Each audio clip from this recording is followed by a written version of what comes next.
الحمد لله رب العالمين والصلاة والسلام على سيد الأنبياء والمرسلين وعلى آله وصحبه أجمعين أما بعد أعوذ بالله من الشيطان الرجيم بسم الله الرحمن الرحيم فخلف من بعدهم خلف أضاعوا الصلاة واتبعوا الشهوات فسوف يلقون غيا إلا من تاب وآمن وعمل عملا صالحا فأولئك يدخلون الجنة ولا يظلمون نقيرا صدق الله العظيم. وقال النبي صلى الله عليه وسلم لا يموتن أحدكم إلا وهو يحسن الظن بالله عز وجل أو كما قال عليه الصلاة والسلام. اللهم صل على سيدنا محمد وعلى آل سيدنا محمد وبارك وسلم. اللهم صل على سيدنا محمد وعلى آل سيدنا محمد وبارك وسلم. اللهم صل على سيدنا محمد وعلى آل سيدنا محمد وبارك وسلم.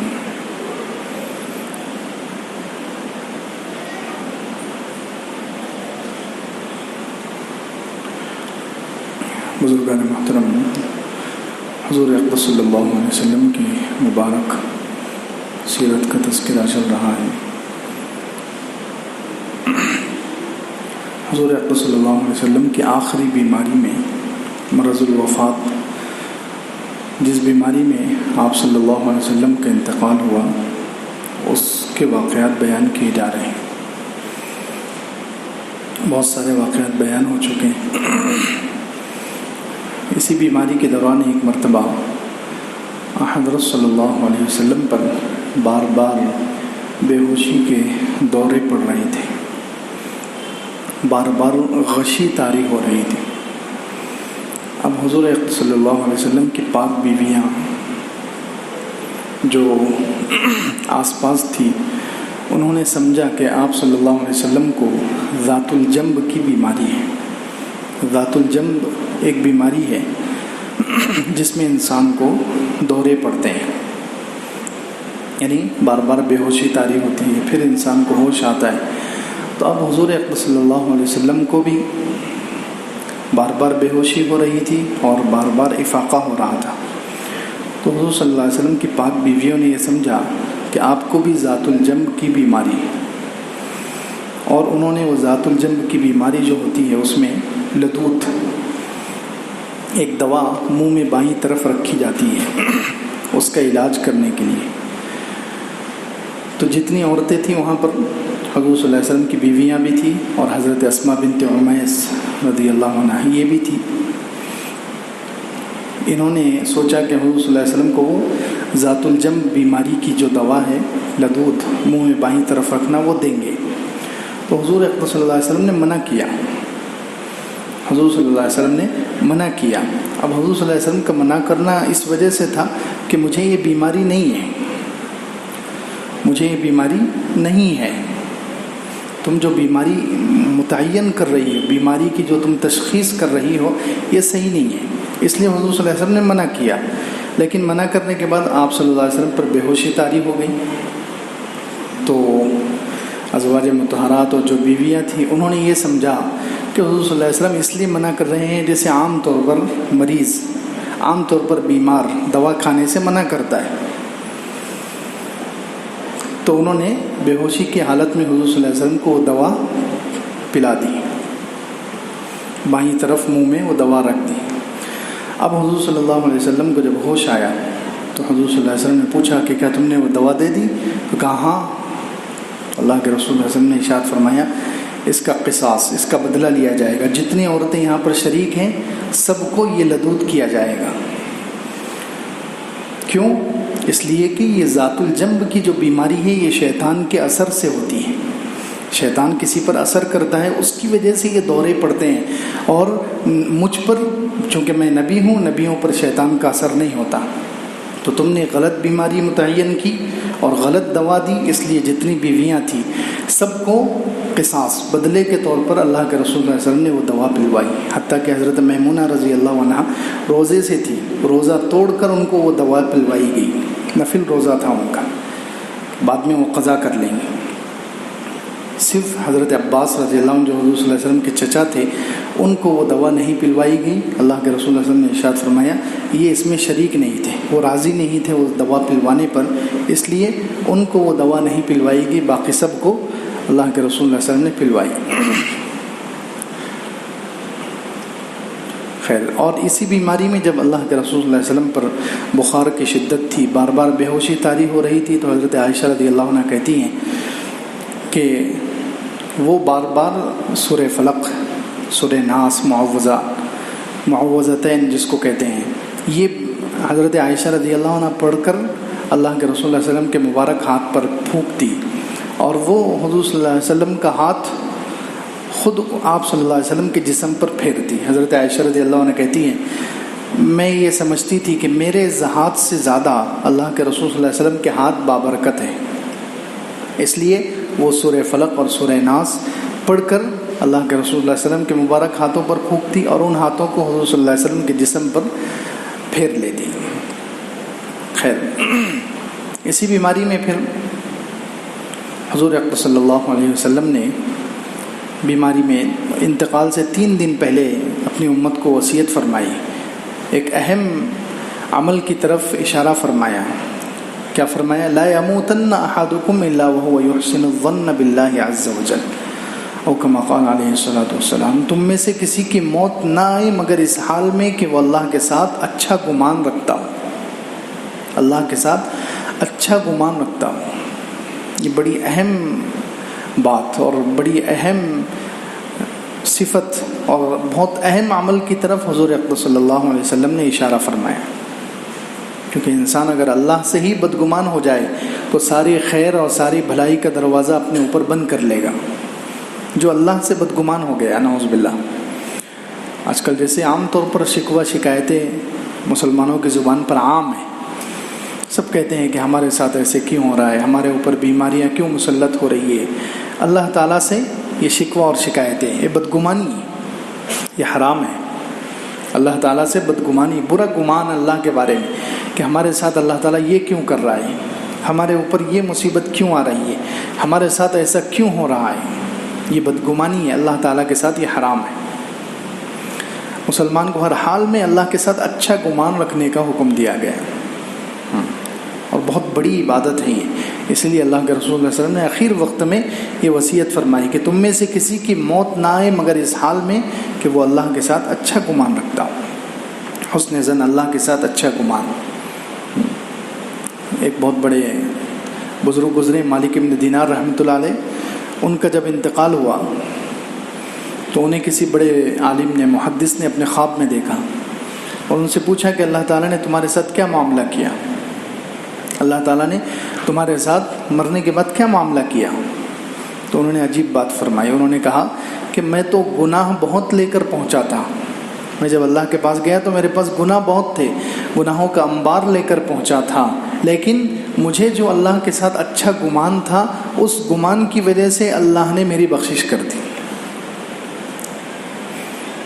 اس اچھا گمان، حسن ظن، اللہ کے ساتھ اچھے گمان کی وجہ سے اللہ تعالیٰ نے بخشش کر دی، گناہوں کے بارے میں پوچھ گچھ نہیں ہوئی، اس پر پکڑ نہیں ہوئی۔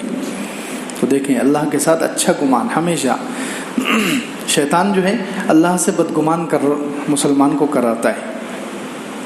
شیطان ہمیشہ چھوٹی چھوٹی مصیبت پر اللہ تعالیٰ کے بارے میں شکوہ اور شکایت ڈالے گا، اللہ تعالیٰ سے برا خیال انسان کے دل میں جمائے گا، کیونکہ معلوم ہے کہ اگر مسلمان انسان اگر اللہ سے بدگمان ہو گیا تو پھر ساری بھلائیوں کے دروازے بند ہو جائیں گے، کیونکہ ہر چیز، ہر بھلائی ملنے والی کہاں سے ہے؟ اللہ کے پاس سے۔ ہر بھلائی اللہ کے پاس سے ملنے والی، اور اللہ کے بارے میں ہی اگر بدگمان ہو گئے، برا خیال کرنے لگے، تو پھر ساری بھلائیوں کے دروازے اللہ تعالیٰ بند کر دے گا۔ تو شیطان جو ہے پہلے تو گناہ کرواتا ہے، اور گناہ کروا کے پھر بدگمانی بھی کرواتا ہے، اللہ تعالیٰ سے بدگمانی، برا خیال۔ تو اس سے بہت زیادہ بچنے کی ضرورت ہے، آج کے زمانے میں خاص طور سے کسی بھی حال میں اللہ کے بارے میں بدگمانی نہیں آنی چاہیے۔ اب اچھا گمان اللہ تعالیٰ سے کہاں کہاں رکھنا ہے؟ امام قرطبی رحمۃ اللہ علیہ کہتے ہیں کہ جب انسان دعا کرے تو دعا کے وقت اچھا گمان رکھے کہ اللہ تعالیٰ میری دعا قبول کرے گا. دعا کے وقت اللہ کے ساتھ حسن ظن، اچھا گمان. اسی طریقے سے استغفار کرے، توبہ معافی مانگے تو اس وقت اللہ کے ساتھ اچھا گمان کہ اللہ معاف کر دے گا. بہت سارے لوگ یہیں اللہ سے مایوس ہو کر پھر کفر کی طرف چلے جاتے ہیں، نعوذ باللہ. میرے اتنے گناہ ہیں، اللہ تعالیٰ کیسے معاف کرے گا، میں تو پیدا ہی جہنم کے واسطے ہوا ہوں. یہ سوچ سوچ کر آدمی پھر توبہ ہی نہیں کرتا، اور توبہ ہی نہیں کرتا تو پھر گناہ پر مر جاتا ہے. گناہ پر مرے گا تو کہاں جائے گا؟ تو اس لیے توبہ کرتے وقت اللہ کے ساتھ اچھا گمان کہ اللہ تعالیٰ توبہ قبول کرتے ہیں، اللہ تعالیٰ معاف کرتے ہیں. استغفار کے وقت اللہ کے ساتھ اچھا گمان، دعا کے وقت اللہ کے ساتھ اچھا گمان. اسی طریقے کوئی بھی عمل شریعت کے مطابق کرے اس وقت اللہ کے ساتھ اچھا گمان کہ اللہ تعالیٰ میرا یہ عمل قبول کرے گا، اللہ تعالیٰ میرا یہ عمل قبول کرے گا. بدگمانی نہیں، حسن ظن. تو یہ بہت بڑی صفت ہے جس کی طرف اللہ کے رسول صلی اللہ علیہ وسلم نے آخر وقت میں اشارہ فرمایا. خیر، پھر آخری نماز جو حضور اقدس صلی اللہ علیہ وسلم نے پڑھائی ہے وہ 2 دن پہلے ظہر کی نماز، یعنی پیر کے دن انتقال ہوا تو سنیچر کے دن ظہر کی نماز، یہ آخری نماز ہے جو حضور اقدس صلی اللہ علیہ وسلم نے پڑھائی ہے. روایتوں میں ہے کہ حضرت ابوبکر رضی اللہ عنہ نے نماز شروع کر دی. حضرت ابوبکر رضی اللہ عنہ نے نماز شروع کر دی. اتنے میں حضور اقدس صلی اللہ علیہ وسلم کو اپنی بیماری میں افاقہ محسوس ہوا. بیماری تھوڑی ہلکی لگی، بخار وغیرہ، اور جو بیماری تھی اس میں کمی محسوس ہوئی. تو اللہ کے رسول صلی اللہ علیہ وسلم باہر نکلے. دیکھیں حضور اقدس صلی اللہ علیہ وسلم کا عمل اور آپ کا نمونہ اور اسوہ دیکھیں امت کے لیے کیا ہے. کس حال میں نکلے؟ ایک طرف حضرت فضل ابن عباس، ایک طرف حضرت علی رضی اللہ عنہ، دونوں کے کندھوں پر ہاتھ رکھ کر حضور اقدس صلی اللہ علیہ وسلم کے مبارک پیر زمین پر گھسٹ رہے تھے. ایسی حالت میں بھی نماز گھر میں نہیں پڑھی اور نماز چھوڑی نہیں. اتنی بھی طاقت تھی تو نماز پڑھانے کے لیے تشریف لائے. اللہ اکبر. نماز کے بارے میں کتنا حضور اقدس صلی اللہ علیہ وسلم کا اہتمام ہے. اسی لیے کہتے ہیں کہ زندگی میں صرف 2 بار ایسا ہوا کہ حضور اقدس صلی اللہ علیہ وسلم نماز میں لیٹ ہو گئے. ایک یہ کہ حضرت ابوبکر رضی اللہ عنہ نے نماز پڑھانا شروع کر دی تھی اور حضور اقدس صلی اللہ علیہ وسلم تشریف لائے. اب دیکھیں اتنی بیماری کی شدت کا عالم ہے، موت کے قریب ہیں، تو یہ ایک مرتبہ ہوا کہ حضور اقدس صلی اللہ علیہ وسلم نماز میں لیٹ ہوئے. اور ایک مرتبہ سفر میں تھے، تو سفر میں اللہ کے رسول صلی اللہ علیہ وسلم کی عادت تھی کہ جب استنجا کے لیے جاتے تھے تو بہت دور تک تشریف لے جاتے تاکہ کسی کی نظر نہ پڑے. اللہ کے رسول صلی اللہ علیہ وسلم جب سفر میں گئے تو فجر کے وقت میں استنجا کے لیے بہت دور تک چلے گئے. وہاں استنجا کیا، استنجا سے فارغ ہوئے، وضو کیا اور پھر تشریف لائے. جب تک صحابہ کرام نے دیکھا کہ اب صبح کا اجالا پھیل رہا ہے اور صحابہ کرام کو ایسا محسوس ہوا کہ اب نماز قضا ہو جائے گی، تو صحابہ کرام نے عبد الرحمن ابن عوف رضی اللہ عنہ جو مشہور صحابی، ان کو امام بنا دیا اور نماز شروع کر دی. اس وقت اللہ کے رسول صلی اللہ علیہ وسلم پیچھے تشریف لائے اور 1 رکعت حضور صلی اللہ علیہ وسلم کی چھوٹی. یہ زندگی میں صرف 2 مرتبہ، پوری زندگی پھر کبھی حضور صلی اللہ علیہ وسلم کی تکبیر اولیٰ نہیں چھوٹی، پہلی تکبیر نہیں چھوٹی. اللہ معاف کرے، کتنا برا سلوک ہے ہمارا نماز کے ساتھ. کتنی نمازیں ہم تکبیر اولیٰ کیا، جماعت کی نماز کیا، کئی نمازیں، کئی سینکڑوں نمازیں ہم فجر کی قضا کر دیتے ہیں، بالکل ہی اڑا دیتے ہیں. اللہ کے رسول صلی اللہ علیہ وسلم کا نمونہ کتنا زبردست ہمارے سامنے کہ اس حالت میں بھی حضور اقدس صلی اللہ علیہ وسلم کو نماز جماعت کے ساتھ کامل نماز ادا کرنے کا اہتمام ہے کہ آپ صلی اللہ علیہ وسلم اتنی شدت کی بیماری میں جب پاؤں زمین پر ٹیکے نہیں جا رہے ہیں، گھسیٹنے پڑ رہے ہیں، 2 شخصوں کے سہارے حضور اقدس صلی اللہ علیہ وسلم نماز کے لیے تشریف لاتے ہیں. اسی لیے حضور صلی اللہ علیہ وسلم نے بخاری شریف اور صحیح 6 کی حدیث ہے کہ ارشاد فرمایا کہ میرا جی چاہتا ہے کہ میں کسی کو نماز پڑھانے کے لیے کھڑا کروں اور میں چند لوگوں کو لے کر جاؤں جن کے ہاتھ میں لکڑیاں ہوں اور ان لوگوں کے گھروں کو آگ لگا دوں جو گھروں میں نماز پڑھ لیتے ہیں. اب دیکھیں وہ نماز چھوڑنے والے نہیں ہیں، وہ صرف جماعت چھوڑ رہے ہیں. کن کے گھروں کو آگ لگانے کا کہہ رہے ہیں؟ حالانکہ حضور اقدس صلی اللہ علیہ وسلم سے زیادہ شفیق مہربان امت پر کوئی ہے؟ حضور صلی اللہ علیہ وسلم امت کے لیے کتنے شفیق ہیں، کتنے مہربان ہیں۔ اللہ تعالیٰ نے خود کہا کہ یہ اپنی امت کے لیے رؤوف الرحیم ہے، کتنے زیادہ مہربان ہیں، کتنا زیادہ حضور اقدس صلی اللہ علیہ وسلم نے امت کے لیے اللہ تعالیٰ سے مانگ کر سہولتیں لی ہیں۔ لیکن نماز کے بارے میں حضور اقدس صلی اللہ علیہ وسلم کا اتنا سخت ارشاد ہے کہ جو لوگ صرف جماعت چھوڑ کر گھروں میں نماز پڑھ لیتے ہیں، اللہ کے رسول صلی اللہ علیہ وسلم ان کے گھروں کو آگ لگانے کے لیے تیار ہیں۔ تو جو بالکل ہی نمازیں اڑا دیں، جو بالکل ہی کہیں کہیں ہفتے اور مہینے اور سالوں کی جو نماز قضا کر دیں، ان پر حضور اقدس صلی اللہ علیہ وسلم کو کتنا غصہ آئے گا۔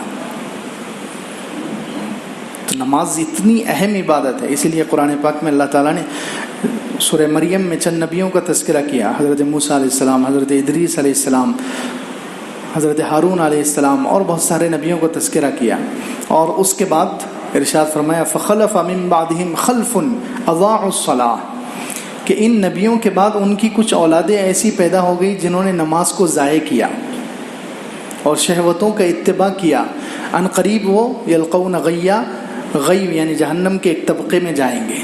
اب علماء کرام مفسرین کہتے ہیں کہ یہاں انہوں نے جو نبیوں کی اولادیں تھیں انہوں نے نماز کو ضائع کیا۔ نماز کو ضائع کرنے سے مراد نماز تو پڑھتے تھے وہ، لیکن جماعت کا اہتمام نہیں کرتے تھے، جیسے پڑھنی چاہیے ویسے نہیں پڑھتے تھے، تو اللہ تعالیٰ نے ان کے بارے میں اتنا سخت جملہ کہا کہ یہ لوگ کہاں جائیں گے؟ جہنم میں جائیں گے۔ اب نماز کی اہمیت کو اس سے سمجھیں کہ صرف وہ لوگ جو نماز میں تھوڑی کوتاہی کرتے ہیں، جماعت سے نہیں پڑھتے یا کامل نہیں پڑھتے، ان پر اللہ تعالیٰ کو اتنا غصہ ہے۔ اب جو بالکل ہی نماز اگر چھوڑ دیں تو ان کے بارے میں اللہ تعالیٰ کو کتنا غصہ ہوگا۔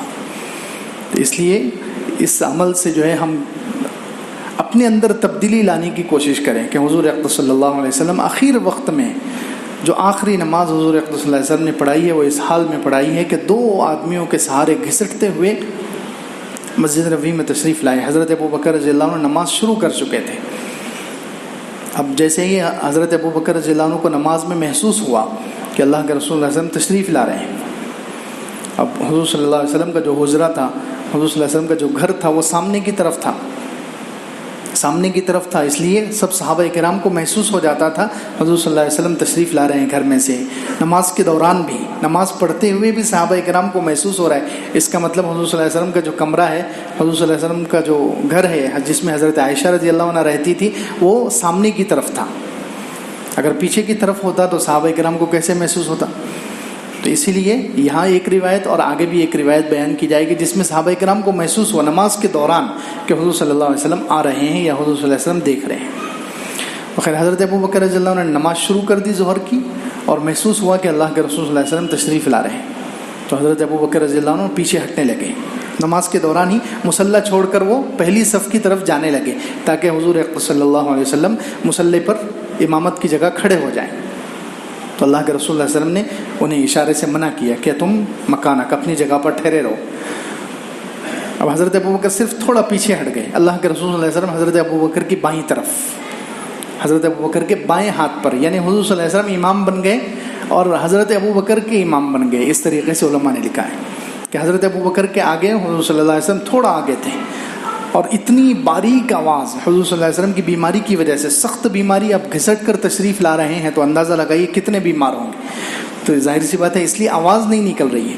تو حضرت ابوبکر رضی اللہ عنہ کو حضور صلی اللہ علیہ وسلم نماز پڑھا رہے ہیں حضرت ابوبکر کو، اور حضرت ابوبکر نماز پڑھا رہے ہیں سارے مجمع کو، یعنی حضرت ابوبکر مکبر بن گئے۔ اللہ کے رسول صلی اللہ علیہ وسلم ظہر کی نماز پڑھا رہے ہیں آہستہ آواز سے، حضرت ابوبکر کو صرف سنائی دے رہا ہے، اور حضرت ابوبکر رضی اللہ عنہ نماز پڑھا رہے ہیں پورے مجمع کو، یعنی حضرت ابوبکر زور سے تکبیر بول رہے ہیں جس سے پورے مجمع کی نماز ہو رہی ہے۔ یہ آخری نماز ہے انتقال سے 2 دن پہلے کی جو حضور اقدس صلی اللہ علیہ وسلم نے صحابہ کرام کو پڑھائی۔ خیر، پھر یہاں سے تشریف لے گئے۔ پھر حضور صلی اللہ علیہ وسلم نے آخری مرتبہ جب صحابہ کرام کو اور یعنی کہ امت کو دیکھا ہے کہ وہ آخری دن فجر کے وقت، آخری دن یعنی پیر کے دن جس دن انتقال ہوا، اس دن جب فجر کی نماز شروع ہوئی، حضرت ابوبکر رضی اللہ عنہ امام بن کر نماز پڑھانا شروع کر دیے۔ حضرت انس رضی اللہ عنہ کہتے ہیں کہ اس وقت حضور صلی اللہ علیہ وسلم کھڑے ہوئے اور کھڑے ہو کر آپ صلی اللہ علیہ وسلم نے پردہ ہٹایا. کھڑے ہو کر حضور اقدس صلی اللہ علیہ وسلم نے اس وقت پردہ ہٹایا اور حضور صلی اللہ علیہ وسلم دیکھ کر مسکرانے لگے. دیکھا حضور صلی اللہ علیہ وسلم کو خوشی ہو رہی ہے کہ میں نے جو مجمع تیار کیا تھا وہ سب متحد ہے، ایک امام کے پیچھے سب جمع ہے، سب کے اندر اتفاق ہے. اس کو دیکھ کر حضور صلی اللہ علیہ وسلم خوش ہو رہے ہیں کہ سب نے حضرت ابوبکر کو اپنا امام مان لیا ہے. حضرت ابوبکر حضور صلی اللہ علیہ وسلم کے جانشین کا حق صحیح ادا کر رہے ہیں اور سب لوگ ان پر متفق ہیں. یہ سوچ کر حضور اکرم صلی اللہ علیہ وسلم مسکرانے لگے. حضرت انس رضی اللہ عنہ کہتے ہیں کہ حضرت ابوبکر نے بھی محسوس کیا کہ حضور صلی اللہ علیہ وسلم نے پردہ ہٹایا ہے. حضور صلی اللہ علیہ وسلم نے پردہ ہٹایا. حضرت انس کہتے ہیں سارے صحابہ اکرام نے حضور صلی اللہ علیہ وسلم کو محسوس کیا نماز کے دوران ہی کہ حضور صلی اللہ علیہ وسلم نے پردہ ہٹایا اور حضور صلی اللہ علیہ وسلم مسکرا رہے ہیں.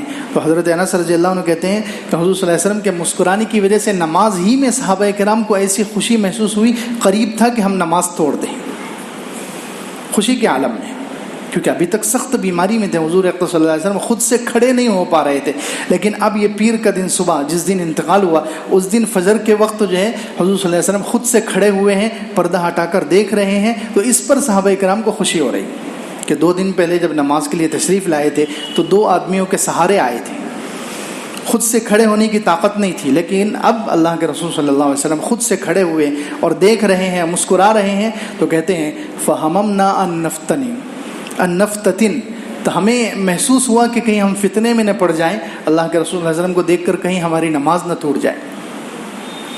حضور صلی اللہ علیہ وسلم كأن وجهه ورقة المصحف. حضرت انس رضی اللہ عنہ نے اس وقت حضور صلی اللہ علیہ وسلم کی جو کیفیت تھی اس کو اپنے الفاظ میں بیان کیا ہے کہ اس وقت حضور اکرم صلی اللہ علیہ وسلم کا مبارک چہرہ ایسے تھا جیسے قرآن کا ورق ہو. سبحان اللہ، کیا بہترین نقشہ کھینچا ہے. كأن وجهه ورقة مصحف. حضور اکرم صلی اللہ علیہ وسلم کا مبارک چہرہ اس وقت ایسا لگ رہا تھا جیسے کہ قرآن کا ایک ورق ہو. سبحان اللہ، اس کی خوبصورتی میں، چمک میں، ضیاء میں، روشنی میں اللہ کے رسول صلی اللہ علیہ وسلم کو مبارک چہرہ اتنا چمک رہا تھا، ایسے محسوس ہو رہا تھا جیسے قرآن کھلا ہوا ہے اور قرآن کا مبارک صفحہ ہمارے سامنے ہے. تو خیر حضور صلی اللہ علیہ وسلم جب دیکھا کہ حضرت ابوبکر رضی اللہ عنہ پیچھے ہٹ رہے ہیں اور صحابہ کرام خوشی کے مارے کہیں ان کی نماز ٹوٹ نہ جائے، تو اللہ کے رسول صلی اللہ علیہ وسلم نے پردہ گرا دیا اور اندر تشریف لے گئے. اور اس وقت حضرت عبداللہ ابن عباس رضی اللہ عنہ کی ایک روایت ہے کہ اس وقت پردہ ہٹا کر حضور صلی اللہ علیہ وسلم نے کچھ نصیحتیں بھی کی. اس میں سے ایک نصیحت یہ تھی کہ ارشاد فرمایا لم يبق من مبشرات النبوة الا الرؤيا الصالحة او كما قال علیہ الصلوۃ والسلام. نبوت کی خوشخبری دینے والی چیزوں میں سے اب کوئی چیز باقی نہیں رہی سوائے اچھے خواب کے. جو مسلمان اچھا خواب دیکھتا ہے یا اس کو دکھایا جاتا ہے، یہ کیا مطلب کہ اب کیونکہ حضور اکرم صلی اللہ علیہ وسلم کا آخری وقت آ چکا ہے، آپ صلی اللہ علیہ وسلم دنیا سے پردہ فرمانے والے ہیں، دنیا سے تشریف لے جانے والے، آپ کا انتقال ہونے والا ہے. تو اب اللہ کی طرف سے وحی بند ہو جائے گی، اللہ کی طرف سے وحی کا سلسلہ بند ہو جائے گا. لیکن اب آئندہ زمانے میں کبھی کسی مسلمان کو رہبری کی ضرورت پڑی تو اللہ تعالیٰ کبھی کبھی اچھے خواب کے ذریعے سے مومنوں کو خوشخبری دیتے ہیں، آئندہ کے کچھ واقعات بتلا دیتے ہیں. یہ لم يبق من مبشرات النبوة، نبوت جیسے نبیوں کو خوشخبری دی جاتی، نبیوں کو خوابوں کے ذریعے سے ان کی رہبری کی جاتی ہے، تو اب نبوت کی خوشخبریوں میں سے کوئی چیز باقی نہیں رہی مگر اچھے خواب. اچھے خواب قیامت تک نیک مسلمانوں کو آتے رہیں گے. نیک ہونا ضروری ہے، سچا ہونا ضروری ہے. جو باہر کی زندگی میں جتنا سچا ہوتا ہے اس کے خواب اتنے سچے ہوتے ہیں. جو باہر کی زندگی میں جھوٹا ہے، نماز بھی نہیں پڑھتا، روزے بھی نہیں رکھتا، اللہ کے احکامات کا خیال بھی نہیں کرتا، جو دن بھر جھوٹ بولتا ہے، وہ ایسے لوگوں کا خواب سچا نہیں ہوتا. یہ علماء نے لکھا ہے. خواب اس کے سچے ہوتے ہیں جس کی زندگی جتنی سچی ہو، شریعت کے مطابق ہو، اور وہ زبان سے ہمیشہ سچ بولنے کا اہتمام کرے، جھوٹ نہ بولے. تو ایسے سچے لوگوں کے خواب ہی سچے ہوتے ہیں.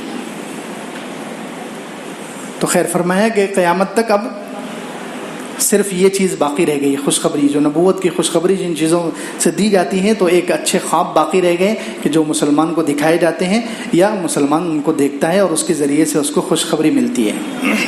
پھر آگے فرمایا الا وانی نہیت ان اقرأ القرآن راکعا وساجدا، مجھے منع کیا گیا ہے کہ رکوع اور سجدے کی حالت میں قرآن پڑھوں.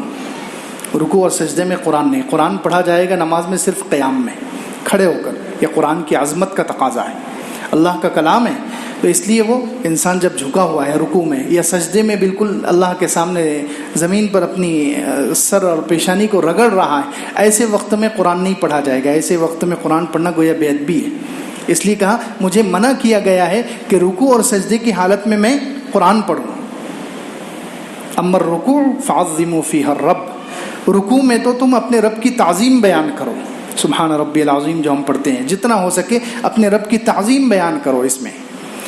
اور سجدے فاجتہدوا فی الدعاء، سجدے میں خوب دعائیں کرو، سجدے میں دعا کا اہتمام کرو، دعا میں سجدے میں مشقت اٹھاؤ. کیوں؟ فَقَمِنٌ أَن يُسْتَجَابَ لَكُمْ، یقینی بات ہے کہ سجدوں کی دعا قبول کی جاتی ہے. لیکن یہ کون سے سجدے مراد ہیں یہ بھی ذہن میں رکھیے. یہ نماز کے سجدے، نفل نماز کے سجدوں میں انسان لمبی لمبی دعا کرے، عربی میں دعائیں یاد کر لے. قرآن میں جو ربنا والی جتنی آیتیں ہیں تو ان آیتوں میں ایک سے ایک دعائیں اللہ تعالیٰ نے خود قرآن میں سکھائی ہے، وہ دعائیں یاد کرے. یا حضور اقدس صلی اللہ علیہ وسلم نے جو دعائیں سکھائی ہے، حضور صلی اللہ علیہ وسلم نے جو دعائیں مانگی ہیں، وہ دعائیں بھی حدیث کی کتابوں میں مستقل اس پر باب لکھے ہوئے. ان دعاؤں میں سے کچھ دعائیں یاد کر لے اور ان دعاؤں کی کثرت کرے سجدے میں. یہ عام طور پر خالی سجدوں میں دعا کرنا ہے. خالی اگر دعا کرنا ہے تو ہاتھ اٹھا کر دعا کرنا افضل ہے، یہ ذہن میں رکھیں. خالی اگر دعا کرنا ہے تو اس وقت ہاتھ اٹھا کر، یہ حالت اللہ کو زیادہ پسند ہے کیونکہ اس میں انسان بھکاری بن کر، فقیر بن کر اللہ کے سامنے ہاتھ پھیلاتا ہے. خالی دعا کرنا ہے تو ہاتھ اٹھا کر دعا کرنی چاہیے. لیکن اگر سجدے میں دعا کرنا ہے تو نفل نماز کے سجدوں میں دعا کی جائے.